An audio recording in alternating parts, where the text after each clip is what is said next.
on. Right. Hello. I think we're alive. If we're alive, drop your questions down below. I'm going to put a comment down below. Let's put a comment onto here. Drop your questions down below. So we're going to do it. If you're here, Thomas, Fast Track FBA, supporting you with your Amazon arbitrage business. Drop your questions down below. Going live is a Friday. Appreciate you guys are probably all out enjoying yourselves, having a few drinks, relaxing. But hey, my God, it's Q4. We need to be smashing the business. Now is the time to be making money. Let's kind of talk through. Let's give you a little bit of an update on my business, where we're at. I'll talk you through where we're at, but also as well, we'll talk you through purchases and sales wise. So let's just go sales wise. First of all, UK business, you can kind of see it right there.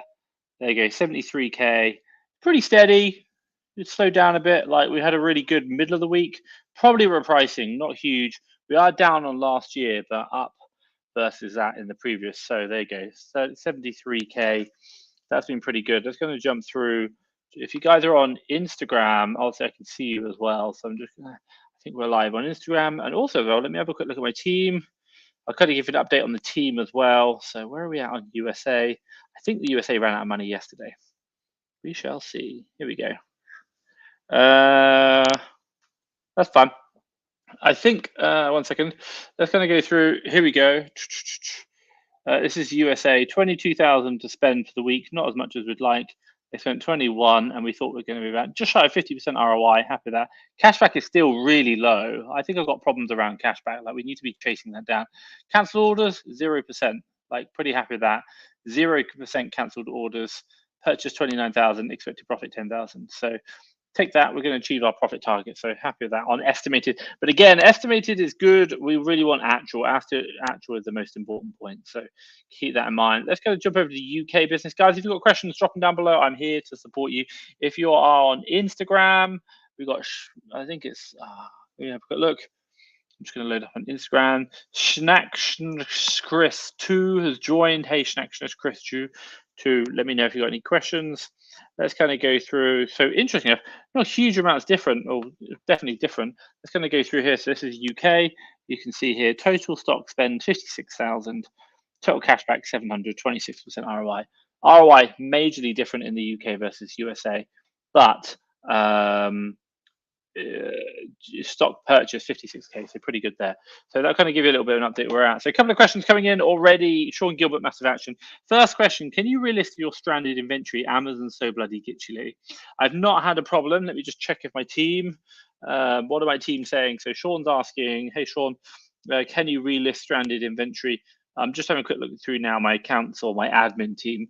I'm not like I've had a look through today, but I've not seen anything about it. It's all about money. We had our finance reviews today as well. So yeah, nothing about that, Sean. I'm not seeing anything around that at all. They're really like, I'm not seeing problems. Maybe it's just your side. I hate to say it, turn it off, back on again, see how that works. Let me know. So yeah, let me know down below. That is helpful. I'm just going to kind of jump over to 2 seconds. Oh my God. I need to get it right, don't I? I need to switch over to the right channel. Let's get it right. Live. Okay, cool. So we're live obviously on Instagram. If you guys are on Instagram, I can see you down here. A couple of questions come through already on the gram.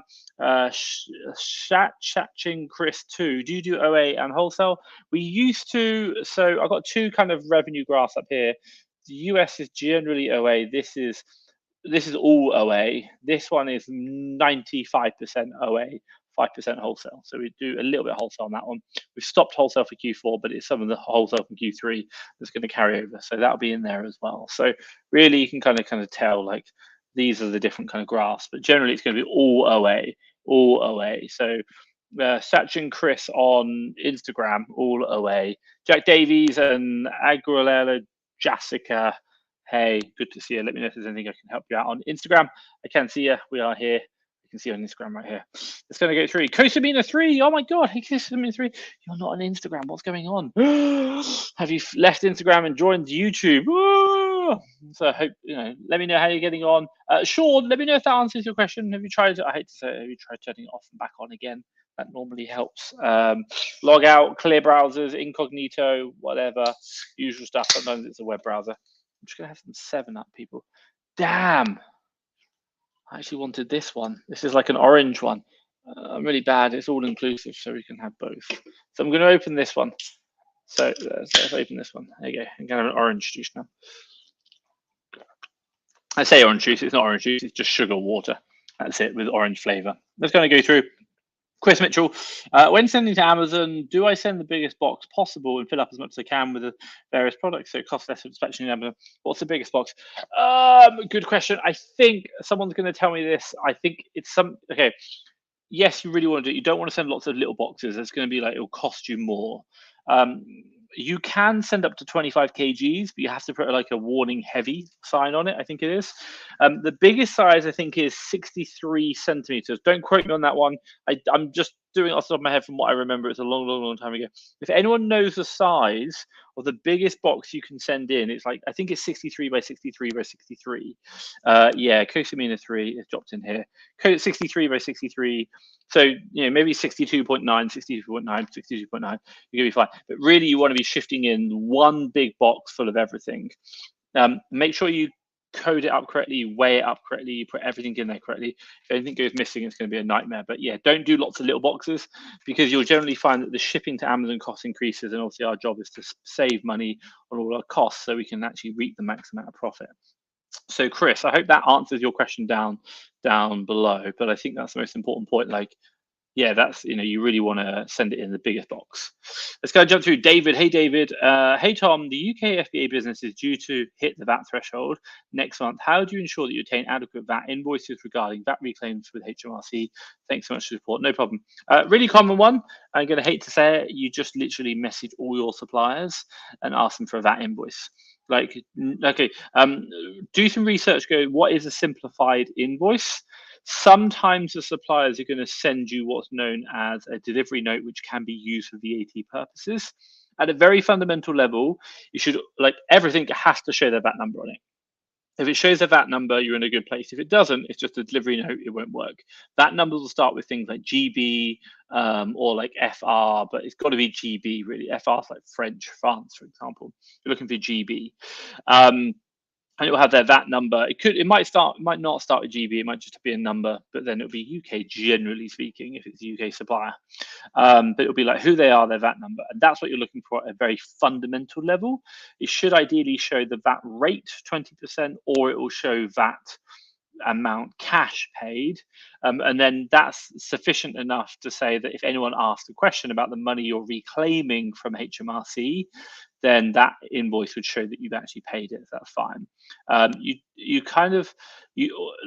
You request it back to HMRC without having to prove it, but they can audit you at any time. That's the kind of way it happens. Like, you just tell HMRC how much you paid, and they'll go and they'll, you know, like, I owe like 10,000 in VAT. But generally speaking, when you get the VAT threshold for the first time, what's going to happen really is the fact that you're most likely going to get money back, because you're probably going to have services like Fast Track FBA. You know, with that company, you can claim that back from the VAT you paid on us, and you don't claim it back from us. You tell HMRC that you've paid VAT on the services from us, and then you're going to reclaim it against the sales. Majority of the time after that first VAT return, you're going to have more sales than you will costs. So you'll owe more VAT than what you're due back. So you're going to have to pay that to HMRC. But for the very first return, you're probably not going to have any VATable sales, but what you will have is a lot of costs. Your inventory, the services you paid, you can reclaim them up to about 6 months. There is HMRC guidance. Speak to your accountant, they'll talk to you. But you can reclaim up to about 6 inventory in your stock, and then obviously you can claim that back from HMRC. So your first VAT return, usually you get money back, which is the first time. So I hope that kind of makes sense. Let's kind of jump through. If anyone else is here, we've got a couple of people: Blago, Kotsvets, M Tabadzaz, and Rockon444 on Instagram. I can see you guys here. If you're here, do say hi. I'll say I do have you on Instagram, guys. If you're here, I can see you. So I do watch this. So if if you do that, let me know. Obviously, I am watching these. And I will answer your questions if you're on Instagram. Don't worry. I am answering your questions. This isn't just kind of like blasted out to Instagram, and I'm not watching. I do see Instagram here. David, I hope that makes sense down below. Long story short, you've just got to just reply back to all your invoices and say, "Hi, can I have a VAT invoice, please?" That's it. Sometimes you have to go through like the log in, customer service. "Hi, can I have a VAT invoice?" It's a pain. That's why I have so many admin VAs, because they try and do this. It's really, really big point. Let's kind of jump through. David, hey Tom, I'm now just to hire a VA. Which task would you delegate in roughly what order? Sourcing, 100%. Like sourcing. The very like you might be like, "Oh, I'll get an admin VA and." I'll get an admin VA and get them to do some tasks. Don't. Sourcing. Why? Because you can get an admin VA tomorrow. We offer admin VAs, but they do lots of little tasks, which is really like it's a lot of work to manage. Whereas a sourcing VA just does one task all the time, over and over and over and over again. And by the way, a sourcing VA finds deals which you make to find profit. So if I was going to say what VA to hire first, sourcing VA, 100%. Why? Because they add value to your business.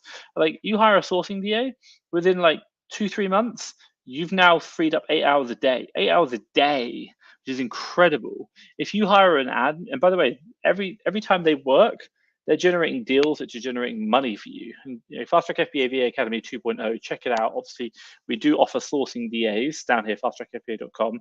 We give you a 3-month guarantee. If you're not happy within any 3 months, you can get your money back, or you can get a replacement VA. We have a whole aftercare team. We are here to support you with your sourcing VAs. We do offer admin VAs, but I really recommend getting a sourcing VA. Also, I get weekly support calls with my team, and you get all my SOPs and all my processes through the MBA workbooks, everything that I built to do these two. But why do I say sourcing VA? Because a sourcing VA brings value to your business. They find deals that you buy and you invest. They're like great investments. Whereas an admin VA doesn't bring value to your business. It saves you time, but it doesn't bring value. That's it. So I think for you, just be really mindful that if you get an admin VA, you're now going to have to earn more money to cover the cost of them, and you're going to have to find more work for them to do. Been there, done it. Don't do it. Don't do an admin VA to start with. Get a sourcing VA. That's the most important one. Let's kind of jump through. Rackon444 on the Instagram. How long did it take to be profitable? I'm going to say about 18 months. Why? My first month I wasn't profitable. My first year I wasn't profitable. What happened? By the way, if you guys are on Instagram, I can see right here, Rackon4444 has asked this question. How long did it take me to be profitable? It was over 1 year, about 18 months. Why? My first year was not profitable. Why? I hired admin VAs to start with. It was a really, really bad idea, because I then had to get them to do more work, and I had to find work for them, and that kind of detracted, and I had to kind of like keep them busy, which is just stupid. Like sourcing is a really simple thing. Like just keep getting them to source more products. The more products they find, fantastic. The less work you've got to do. It was really stupid of me. And by the way, I didn't know what metrics to track on them. I didn't know if they were really adding value. Like what's the expectation? What does a good sourcing VA look like? What does a bad sourcing VA look like? What should I expect of a sourcing VA? All these little questions. Like, by the way, like hiring a VA is easy. Managing a VA and getting them to deliver value to your business is actually challenging. And that's why we invented the VA Academy 2.0. It really, really helped. And that's how we built these two businesses here. But my first, this one here, this is 5 years old. The first year of that was not profitable at all. So I hope that makes sense. So it took about 18 months to rack on 444 on Instagram. I can see it right here.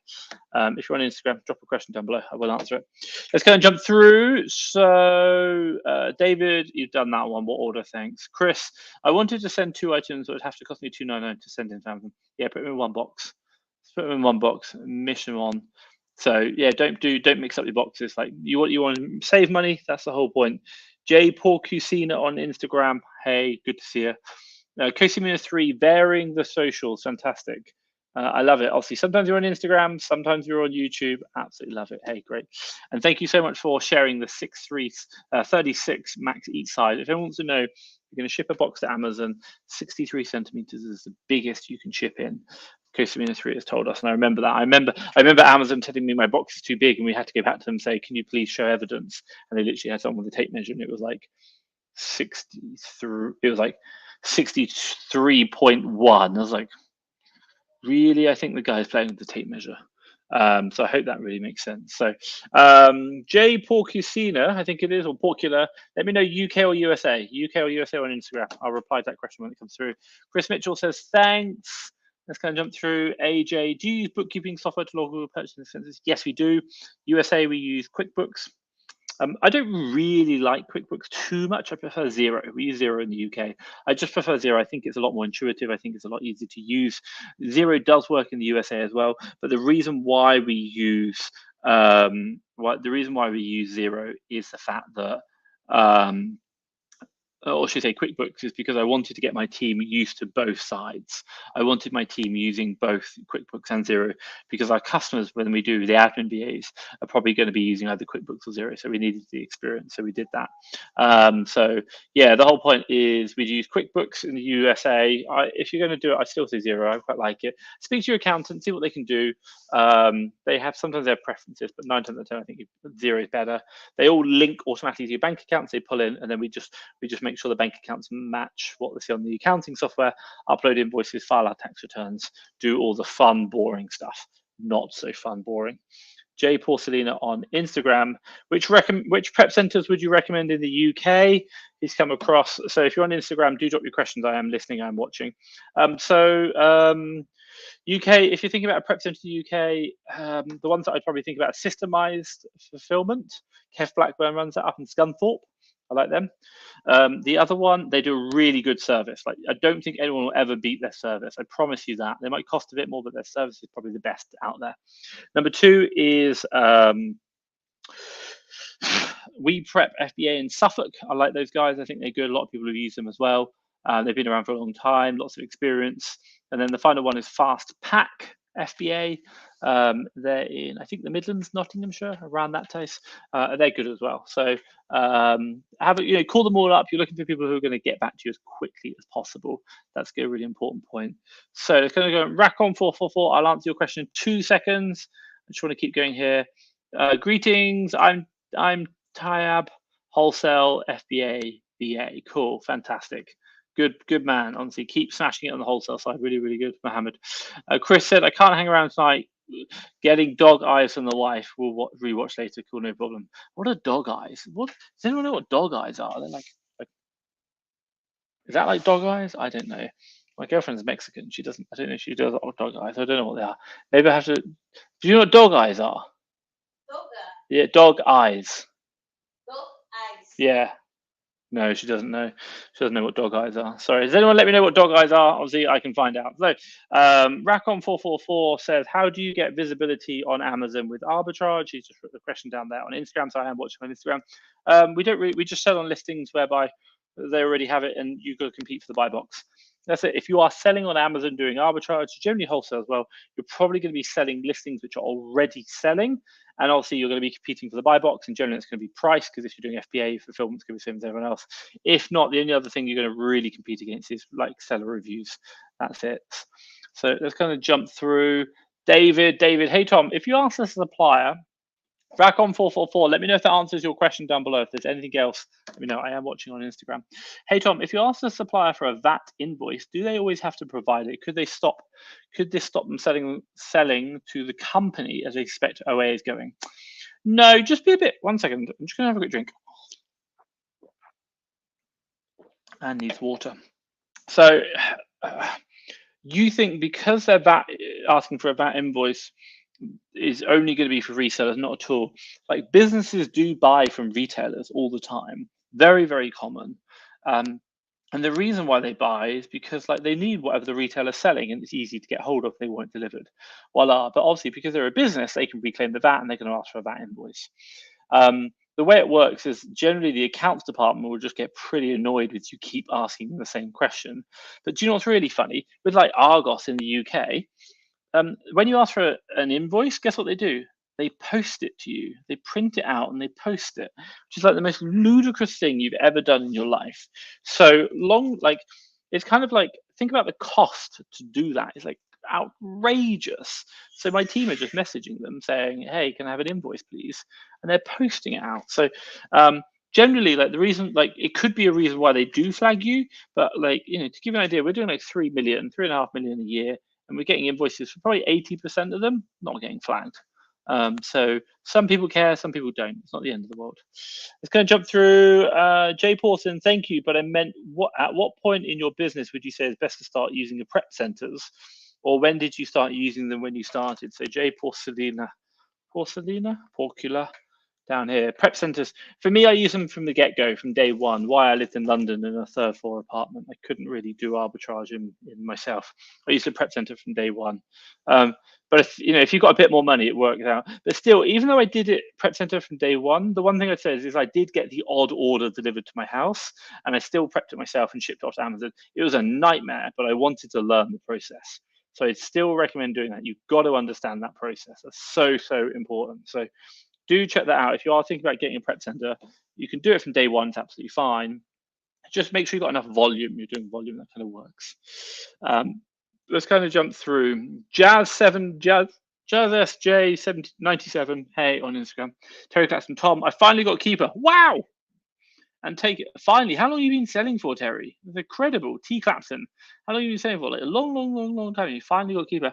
And taking my spreadsheet to a new level now. Wow. I want to work out the referral fee, FBA fees, and expected VAT. In Buybot Pro, this is other costs. How do I get these three things? Keeper doesn't specifically give them to you. It doesn't do it. We do it on the ultimate sourcing sheet. So we can get it for you on the ultimate sourcing sheet through our API connection. So you just plug in you literally just get the API, it literally downloads them to the sheet automatically. So we'll give you the referral fee, the percentage, etc. And then the VAT is obviously a calculation you do on that. But you can calculate the VAT easy enough. Obviously, that's 20%. That's fine. But referral fees and FBA fees you can't get from Keeper. You can get them manually. You have to do them from the easiest way to get them manually is most likely going to be go to the Amazon revenue calculator, and then you can just look at the ASIN and then put in, like, I always put in $100, and you'll see what percentage it is. It'll be 15.3, and then it'll be like, the FBA fee will be a fixed amount. It doesn't change with value because the FBA fee is a fixed amount, whereas the referral fee is a percentage of revenue. We give you that in the USS, and you can download it from, literally it pulls the data automatically from our servers. But that's an important point. So yeah, just keep in mind. So Terry, let me know if that answers your question down below. Aaron, Risky FBA has just joined on Instagram. Risky FBA. Who calls themselves Risky FBA? What does that mean? Risky FBA? Are you like doing dodgy stuff on Amazon? Don't know. Risky FBA on Instagram. Let me know what that means. Aaron Lander has asked a good question. Should I get a sourcing EVA when I'm just starting out? Short answer is probably no. I'd probably say no. I think you should be profitable. I think you should know what you're doing to start off with. And I'd probably wait at least 3 months. Just make sure you're making some profit and you know how to make the profit. And then I think that's a good place to start. And if you've got about £5,000 or dollars in like a credit card somewhere, basically it's like your VA is going to find you deals. You've got to invest in those deals onto, you've got to invest like those deals that your VA finds. You've got to put those deals onto, you've got to buy them. So having available credit is really, really important. So that's the important point. So I wouldn't recommend getting a VA when you first start out. Great question. Let's kind of jump through. Ra. Any tips on tracking if you're profitable for the first year? Doing your accounts generally helps. If you're not doing your accounts properly, like Xero, QuickBooks, for example, the other way you might be able to do it, which I'm not really 100% a fan of, and we don't really look at it too much, you can do it off things like SDK, for example. So it's going to give you top line like gross revenue figures, and then you can it has the ability to put in your fixed costs. So it'll kind of give you a bottom line figure. The one problem you get is it doesn't take into account missing stock. It only tells you how profitable you are on the stock that you've purchased and sold. It won't tell you if you've lost any stock. Now, it will tell you if you've lost some stock within Amazon, but if the supplier never delivered it, or if maybe it's got an unfillable inventory, etc., all these different things, you have to adjust for them. And generally speaking, the way you do it with accounting is that you would have you start the year off with 0 stock, and then you buy 100,000 worth of stock, and then you sell 50,000 worth of stock, and you make, let's say for example, you make 60,000 profit after Amazon fees. So you got 10,000 up, cool. And then you'd think that you'd have 50,000 left. Fantastic. So you should be net positive 10,000 because that's the profit you made off your products. Fantastic. But what happens if 10,000's worth of stock went missing? Maybe 5,000 went missing and 5,000 now is unfillable. All of a sudden, that 10,000 is now 0. So profit is 0. And the problem you get is it doesn't work just using the normal SDK, Inventory Labs, because they don't really account for stock out which isn't sold within Amazon. Hope that makes sense. So yeah, I hope that makes sense, guys. I'm getting messages through on Instagram and TikTok, so I'm going to kind of go through them. I'm going to fire through some quickly on Instagram, and I'm going to fire through some ones on what do you call it, on YouTube. I will get through them. I promise you that. So Aaron Lander says, I don't understand how you know your VA is sourcing via manual sourcing, keeper, etc., not just using ARB sourcing, finding them from groups and sending you them. Well, they can be doing that. I don't know that, but the one thing we do measure is estimated gross profit and then actual gross profit sales. So if I give you an example, if my VA is sourcing correctly, if my VA is sourcing correctly, then what's going to happen is that those products will go on to become profitable. But if my VA is like, reselling other deals, for example, then those deals won't be profitable. So 3 months later, that VA, all the deals are going to be like crashed. And when I look at the profitability for that VA, I'm going to be like, hey, you've not actually really made me any money. What's going on? And that's going to be some really difficult conversations, and they're going to, then you're probably going to fire them because you're like, I don't know why all your deals are crashing. Like, and then they're going to say, oh, I don't know, sir, what's going on, and you're going to be like, well, I don't know, but I'm telling you what the facts are, and if you don't make money, I can't afford to employ you, and that's it. So the answer would just be that, like, we don't really sorry if you're not making money, tough. Also, as well, quickly, just going to go through Jay Porcelina. When you started on Instagram, by the way, when starting out, what metrics would you recommend looking at? ROI, sales months, etc. Yeah, ROI, 30%, sales per month, 10 per month. Don't compete versus Amazon. Generally, you want to more than 2, ideally £3 or $3 profit minimum. And that's after all your fees, like prep fees, shipping to Amazon fees. Our prep fees are out.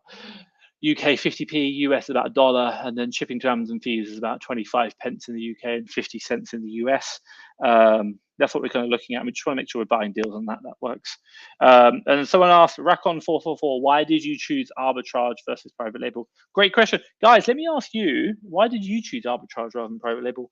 The reason why I did that was because private label is, you generally have to invest $2,000 to $3,000 or pounds, and you're probably going to find out if it's worked in about 6 months' time. And there's a lot of upfront what you got to do, which to me seemed like a lot of effort, a lot of risk that I didn't know it would work. And I didn't know if this is the business model I wanted. I wanted a quicker feedback loop. So with arbitrage, I could buy something today, literally today, have it delivered tomorrow, ship it into Amazon in a week's time, I can maybe get it sold. And I thought, wow, that's incredible. And I could do it for what, $100, $500? Like, by the way, I don't even know if I'm going to make money on it. What I just need to know is, can I make money? Can I see the opportunity there? And that's what I really liked about it. So hence why I did just arbitrage, continued with it, and we kept scaling these two businesses. So yeah, really, really good. Let's kind of go through. Terry Clapson, my tip, what sort of VA should I get? I would say keep a flexible approach to VAs. If there are people that have skills, interests, you can utilize their skill sets. Agreed. I do understand what you're saying. Do keep a flexible approach. But I do think, look, what we can't do as a business owners is we can't hire people and then see what the people we've just hired, what they want to do, and then say, let's see what they want to do in our business and we'll try and find a place for them. As business owners, we need to say, how am I driving this business forward? And we need to find someone to drive that business forward. And if you think about it, you're really spinning plates. Like, oh, I'm sourcing, I'm doing a bit of admin, okay, I'm doing the accounts, I'm doing some maybe prepping myself.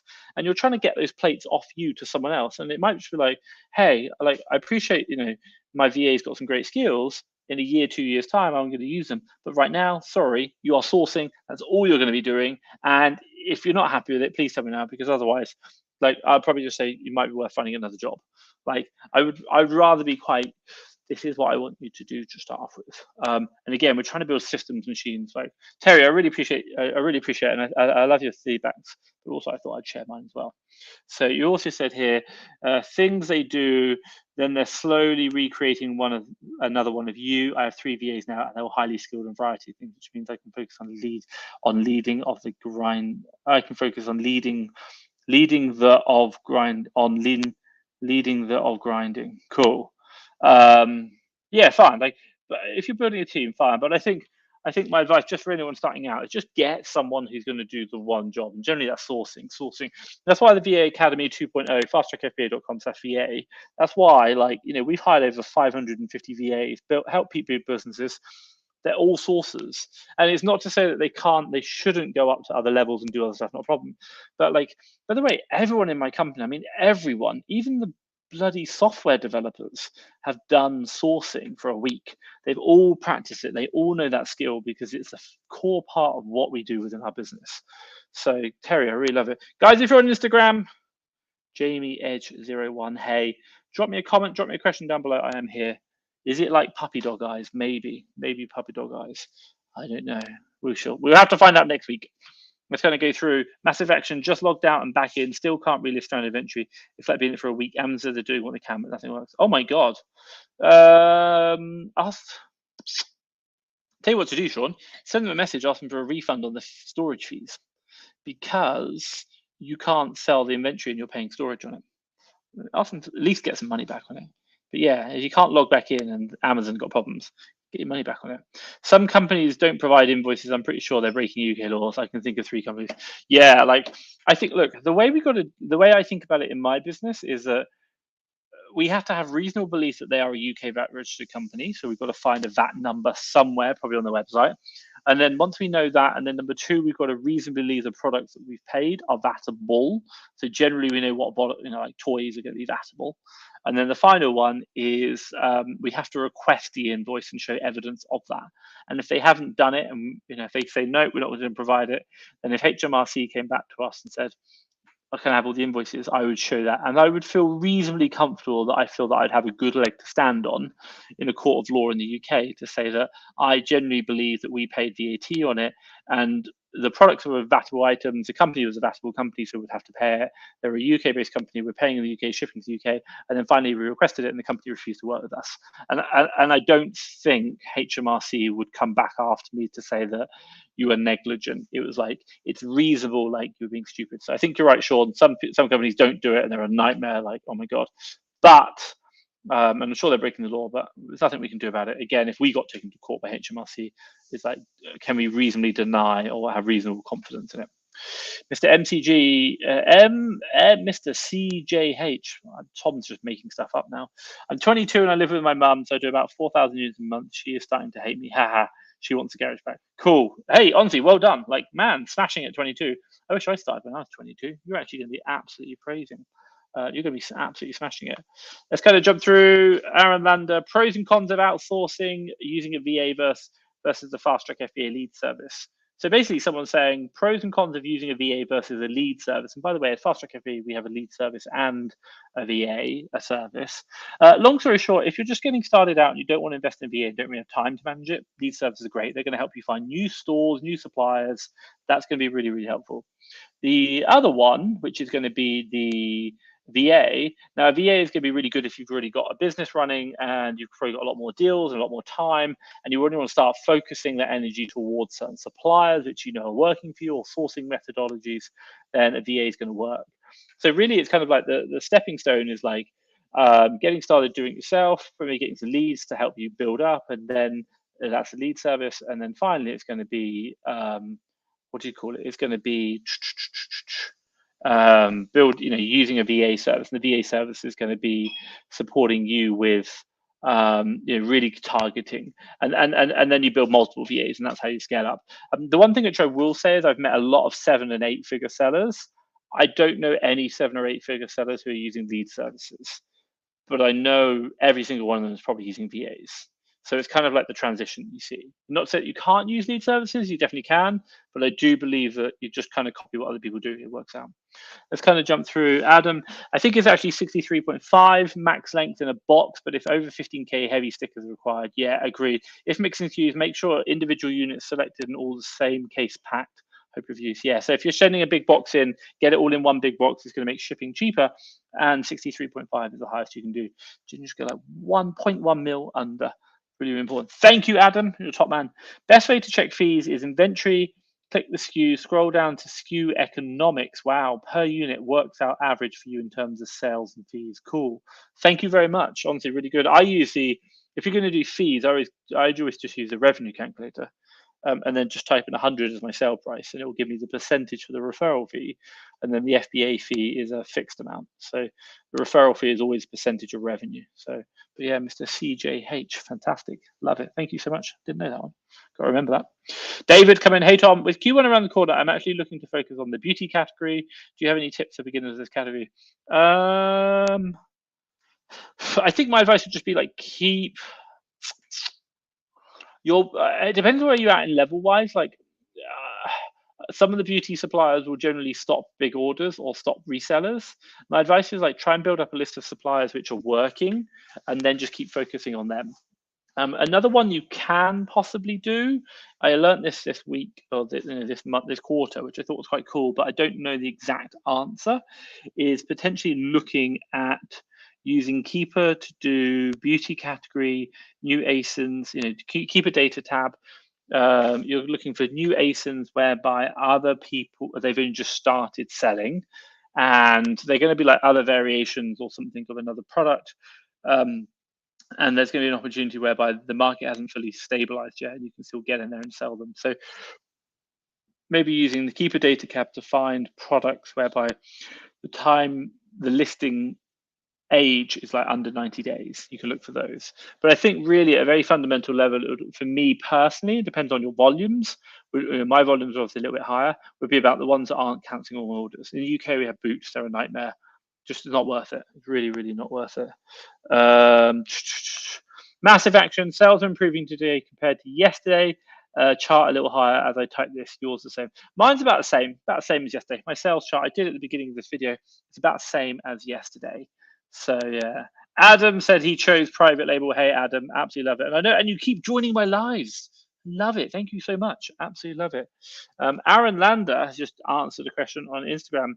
That's smart. So only use a lead service to find out what brands and retailers they use to find them, and then use Keeper sources themselves. Didn't think of that. Thanks, bud. No problem. Yeah. Look, to be honest, look. By the way, if you're a new seller, using lead services is great. If a lead service is working for your business, allowing you to grow the business and save time, fantastic.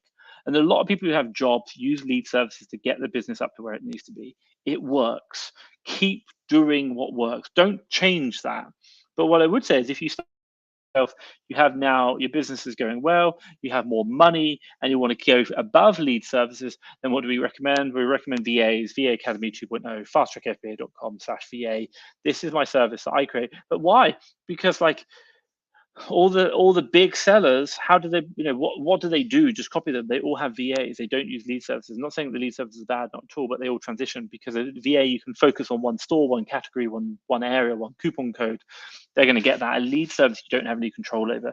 You now have control of the VAs. You can teach them that little sourcing hack that which is really, really working. So it really, really helps out. So Aaron Lander on Instagram, if you guys are on Instagram, I can see. I hope that answers your question as well. But yeah, and if you're interested, Fast Track FBA VA Academy 2. I don't know where my screen's gone.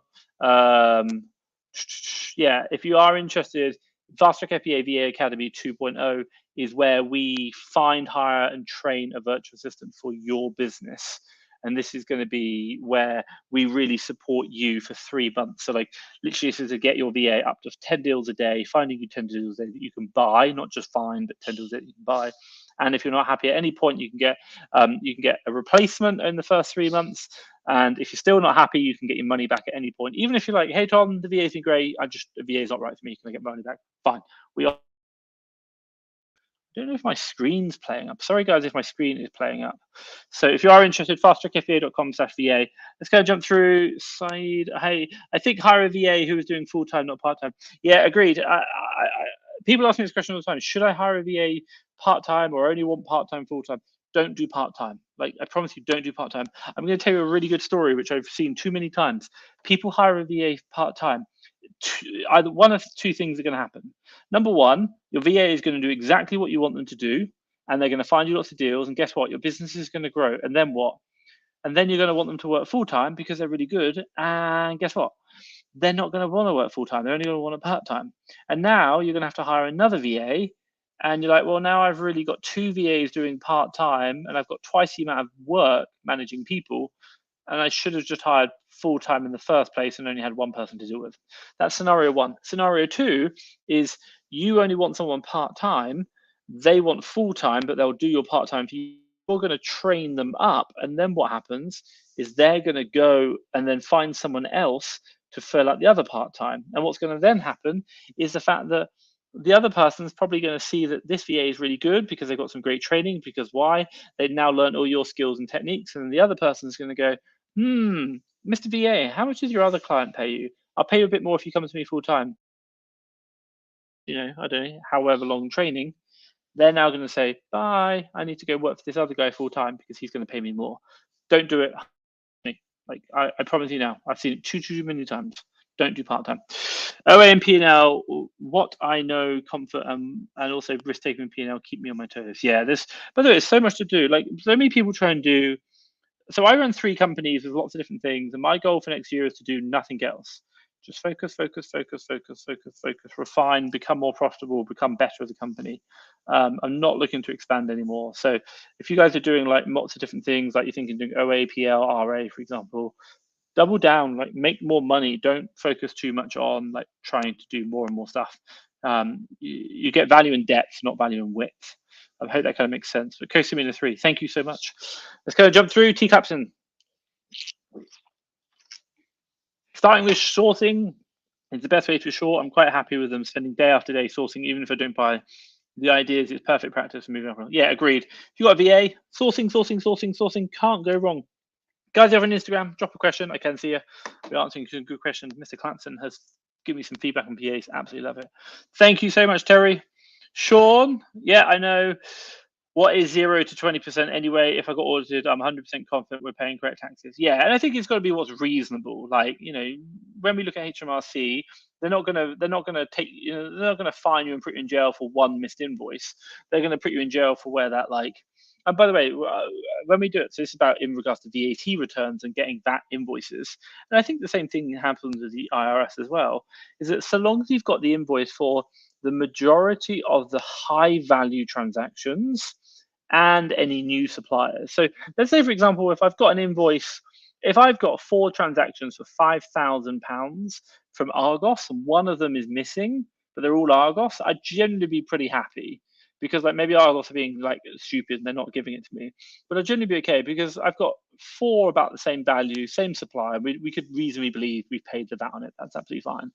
But if I've got like 4 invoices for 5,000 and 1 invoice for 20,000, and the 20,000 is a new seller, a new supplier, and I haven't got the invoice, then I think I need to chase that one as a matter of urgency because it's a new supplier and it's a very high value one. So new suppliers generally and high value ones, they're the invoices you want to be chasing down. The little like $1 and $2 ones, don't even bother about it. It's not worth it. Not worth your time. It's because it's the physical cash that you're claiming back in VAT. So massive action. I also put 0 and 20% in my SKUs too, and COGS and store name. Yeah, I like it. Honestly, I know a lot of people do that. So Sean, honestly, next level selling. Obviously, you are smashing it. So well done. T Clapson, I think you answered my question about the fees. Thanks, Tom. I'll listen back over this video again in the weekend. It helped immensely when getting the sourcing data you answered last week. No problem. Look at the USS, mate. Honestly, look at the USS. We provide it in the USS as in the fee structure. Like you can get it in the USS. Like you literally just add the ASIN into your buy sheet, and then it will automatically pull all the fee data, including sales rank and the buy box price, by the way, back to your Google Sheet from our own API connection, which is really, really helpful. So yeah, let's go through. My Tarzan impression. AJ, if Amazon are on listing, would you still sell an item? Generally, no. Generally, no. Scott Needham, I interviewed him. He said there's a massive correlation between Amazon's percentage in stock on a listing and a reduction in his margins. So I agree with that. So we generally try and avoid Amazon at all costs. Are you doing general meal expense? I'm thinking of treating my team again. Yeah, I'm actually flying to the Philippines in January. So we're going to have a big kickoff party then in January, like 12th. And that'd be a big cost. So we're getting everyone, there'll be like 40 staff in the Philippines. So in Manila, who will come meet me, I think. That'd be a big cost, but yeah, we'll give everyone a budget and pay. So we always do it. I think every quarter we have a budget to pay for our staff for the Christmas expense. So that makes sense. Aaron Lander on Instagram. I can see you right here. I don't want to ask too many questions, so this will be my last one. Don't worry, it's fine. This is the reason why I do these, so you can ask questions. You can always come back next week, Monday to Friday, 3 p.m. Central Time, 9 p.m. UK time. I'm just starting out in online arbitrage sourcing, and I noticed that if I go on Keeper and type in a household name brand, that not many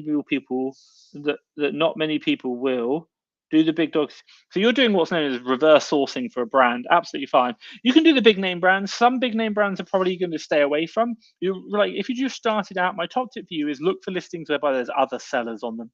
Doing FBA, probably not as high, probably like less than 200 reviews. If you see that on their brands, you'll probably be safe.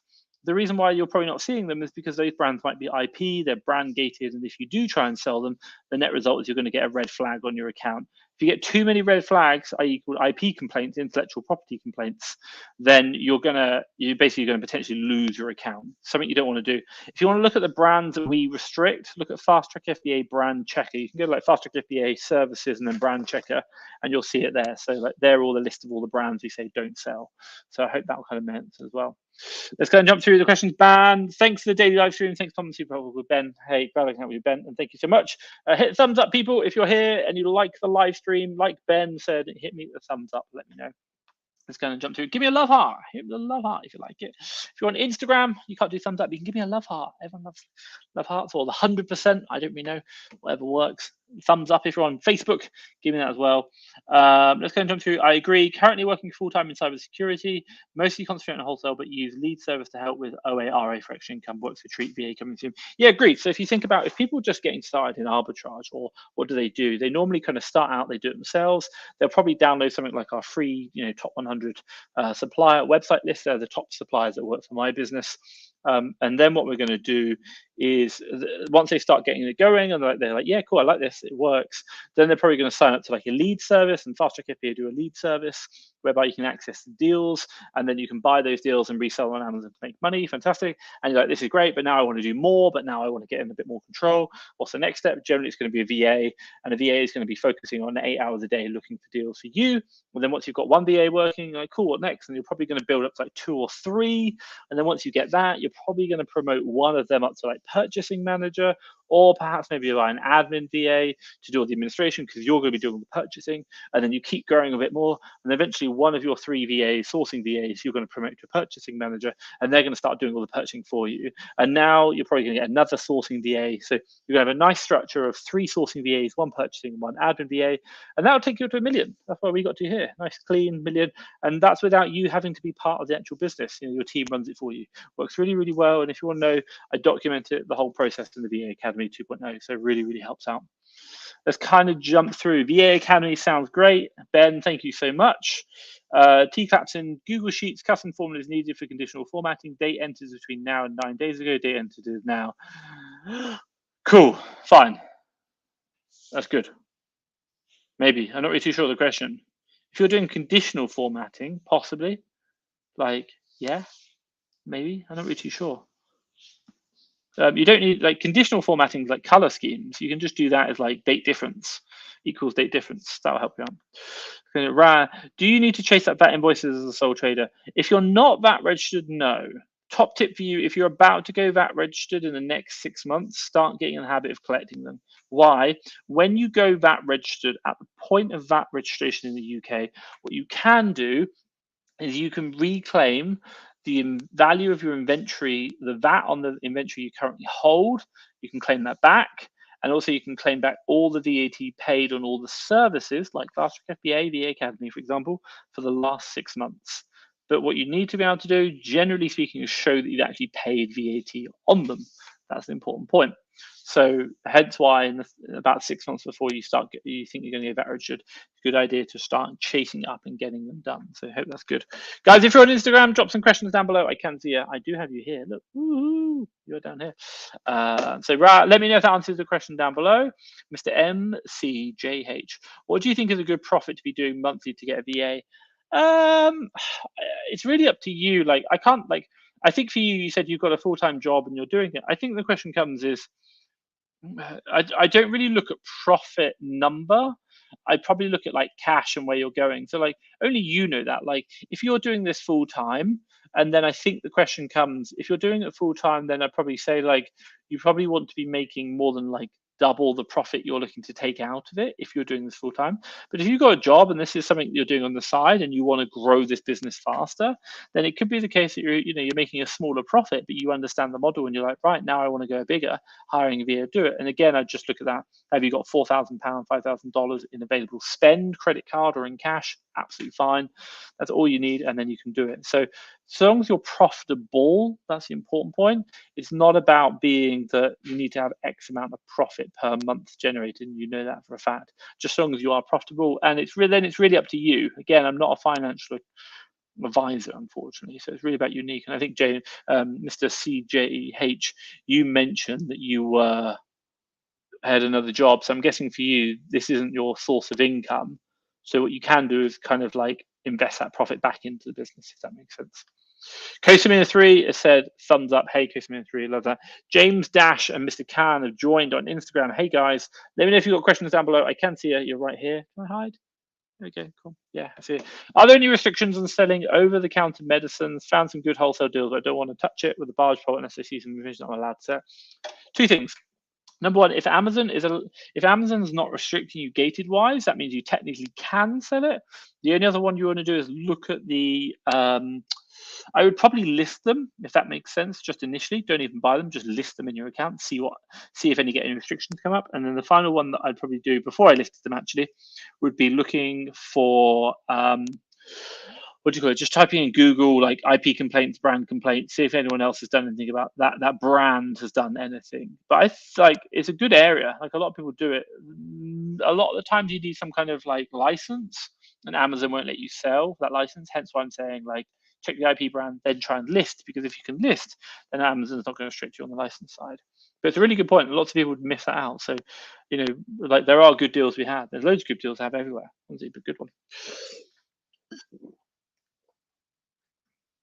My God, I needed that. Sorry. I mean, like, AZ Flips has just joined on Instagram. Hey, Z Flips. Good to see you. Guys, if you've got questions, let me know down below. I will answer them. I've got about 6 minutes left. 6 minutes, and obviously I will go through. So just going to go Samira. Let's go through Samira. If I don't have an LLC, how to buy from wholesale in order to ungate and brand? You're going to have to find new wholesalers. Like the big wholesalers, a lot of the big wholesalers will probably only sell to LLCs or C Corps because they're not interested in doing businesses like one-man bands. But there will be LLCs, wholesalers out there who are AZ Flips. Hey, I can see you as well. Who are, should we say, they're going to be, what's it called? They will sell to like kind of, mum and pop stores, for example, those kind of things. So again, you're going to be looking for new wholesalers. E-distribution would be a one, but I think they only really sell to LLCs and C Corps. So just you got to keep just keep searching for new wholesalers. By the way, it's a numbers game. And by the way, if you're looking just to get on gate, you don't really care about the relationship. Hi, like, yeah, I want to buy this product. Can you sell it? Like, I'm an individual. Fine. Like, what do you want it for? Oh, we're doing it for a charity event, like selling it. Oh, okay, fine. Cool. Like, absolutely fine. Whatever. It doesn't matter. But like, they will. You just got to keep trying. Hope that makes sense. But it'll just be because they're not selling to individuals. But you do need that, obviously. You need the wholesale side to get the ungated. Hope that makes sense. It's a pain, isn't it? Bloody ungating. Let's go through. Mr. CJH, you're a gem, mate. No problem. Hit the like button if you think I'm a gem. Guys, if you're on Instagram and enjoying the feed, hit the love heart. There's a little love heart down here. Hit the love heart button. Or if you're on Facebook, hit the love heart. Let me know. If you're thinking I'm a gem and adding some value in the lives. Appreciate my girlfriend would rather be sat on the beach right now than doing this, but it's fine. So let's go through. You're a gem, mate. The advice you give is ace. Cool. Glad I can help. Cannot wait to get that first VA.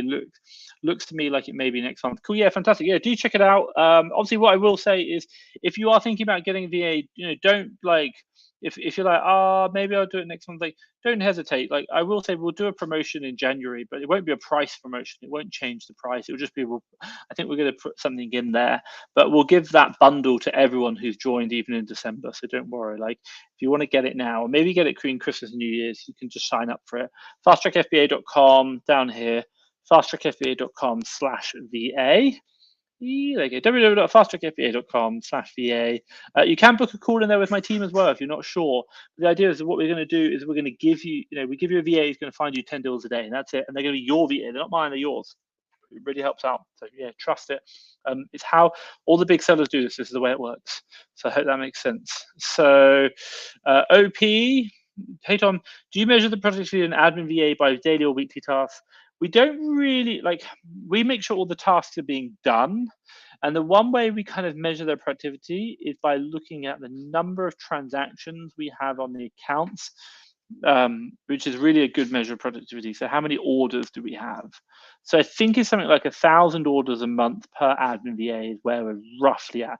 Not Amazon sales, but purchases from our purchasing manager, 1,000 per month. So it's not huge, but there's a lot of administration that kind of goes into it. That's kind of metric we look at right now. So each admin VA, I think, can handle about 1,000 transactions to the standard we want, and then they start getting a bit stretched.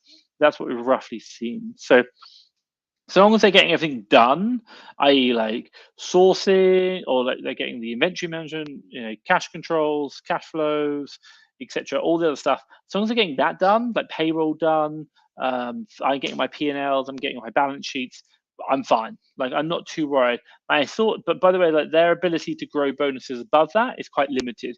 Sourcing VAs can get like literally uncapped bonuses. They can do a really good job. And purchasing managers same again. So hope that makes sense. But yeah, it's really about, we don't really measure it too much. We just want to make sure all the work's getting done, the tasks are, which is kind of like what you said. So hope that makes sense. Good point. Let's go through. My Amazon account is my personal individual name. I should convert it to LLC business account or to start buying from wholesalers. You can. I'm not saying you should. I would probably, personally, if I were you, if you're going to convert it to an LLC, it's not my place to say whether you should have an LLC or not. Generally, there's a lot of reasons why. You can do an LLC to S Corp if you're a US national. Speak to an accountant. I'm not an accountant. I think my advice, if I was in your shoes, what would I do? I'm not saying it's my advice, but what would I do in my shoes? I'd probably go find a wholesaler who will sell to me as a personal rather than changing it all to LLC. Why? Because changing to LLC is going to be a lot of administration, a lot of work, whereas just calling a couple more wholesalers and finding them to sell to you personally would be a lot easier. I'd just do that. That'd be my what I would do if I was in your shoes. Let's kind of jump to merchant orders slowing down even further. Oh my God, that's not good. That means, like, obviously Royal Mail, DPD, big problems, but there's a massive backlog. So I can really, really understand that. So absolutely annoying. Guys, it is time. Sean Gilbert, thank you so much. I just want to say a really big thank you to everyone who's joined. It's been a real pleasure. Let me know. I'll see you again next week. Monday, I will be back at home. I'm not on holiday anymore. I'm enjoying my all-inclusive Cancun away. But back to the grindstone next week, keeping the business going forward. So much work to get on with, but looking forward to it. Obviously, I'll see you guys same time Monday. That's 3 p.m. Central Time. 3 p.m. Central Time or 9 p.m. UK time. Let me know. I will catch up with you then. Have a great weekend, guys. Stay safe. Hit the like button. Hit the love hearts. Let me know that you enjoy the lives. And I will see you next week. Bye.